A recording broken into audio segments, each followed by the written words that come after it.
Hey guys, Jaykrawls here.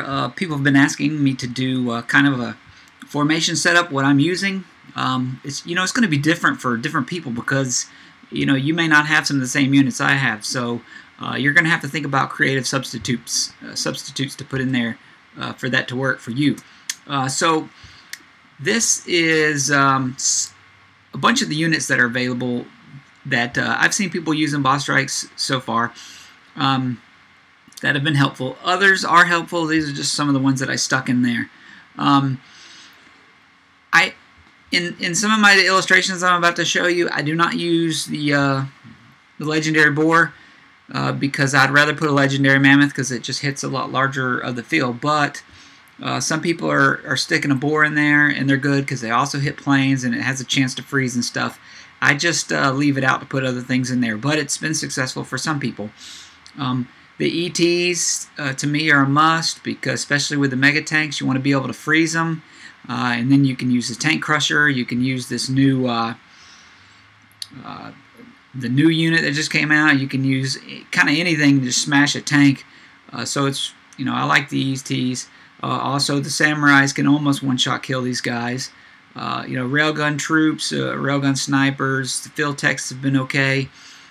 Don't hit air units though. Of course, legendary mammoths and the veterans. The veterans, I've put some up front as meat shields, and if some of you guys got a lot of those from the secret vaults, then you can use those. So there you go. I've stuck a couple up front, and they do have anti-air on them. They usually last the fourth to the fifth wave, so that's not too bad anyway, So let's look at some of the formations that I used, and what I'll show you a picture of the beginning, and I'll show you what was left at the end. Okay, this one I used the tank crusher. I used legendary mammoths. I put the B10 boar in the back to take care of some of those tanks that are hidden behind walls and such. The area jackpack units. Now my ETs, on almost all these, my ETs are going to be up front because mine are R6. And they can survive. They can last through the whole, all 5 waves. So why waste the space on the middle row when I could protect something else? I'll just put an ET up on the front row. Plus I have extra ETs, so it really doesn't matter. Now the Bigfoots are good also because they do very well. They hold up very well against say the veterans and the tanks. The only thing they don't do well is against fire. So if fire hits those guys, they're just as vulnerable to that as the legendary mammoth legendary units. So I like to keep my tank crushers in the middle so that I can use both of their shots on that. So here was the effect of that. I only lost one of the Bigfoot units after this is the last guy available, the last guy that was on the wave 5. As you can see here, that's almost max points. So took a little bit of damage. The ETs and stuff do usually take a lot of damage. Sometimes they die, sometimes they don't. So that was what was left. That's one formation. Here was another formation that I used. Actually used a few different things in here.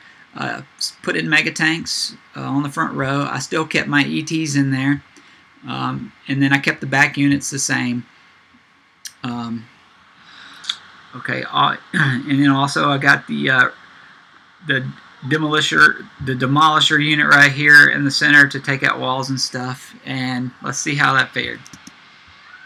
Here was after. All right, this you can see I didn't lose any units on this battle. Almost lost one of my ETs and mega tanks, but even the Demolisher stood up through that one.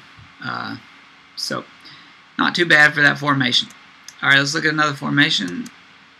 This one, I took out the B10 boar in the back and just used the area jetpacks in the back.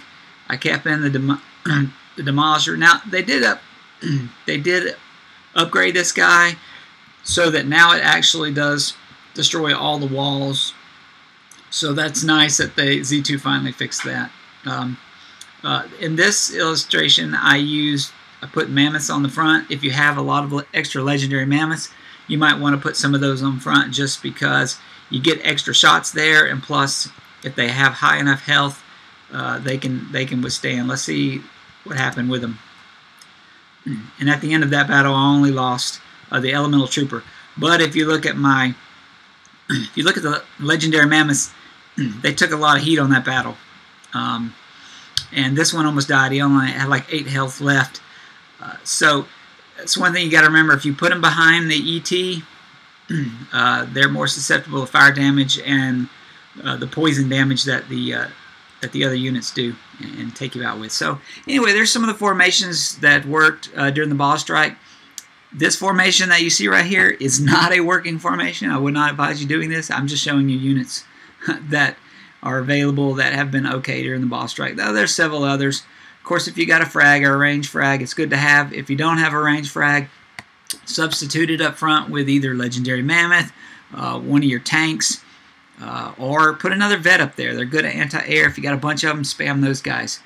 Alright guys, I hope that this video has helped you see some of the different formations I've been using to clear all 5 waves. Good luck to you. Below, leave some formations that's worked for you so that you can help somebody else. Also, tell them what level you are so that they can know if it's going to work the same for them. Alright guys, enjoy this boss strike. It is definitely harder, but the prize is far worth it. So push on guys, push on.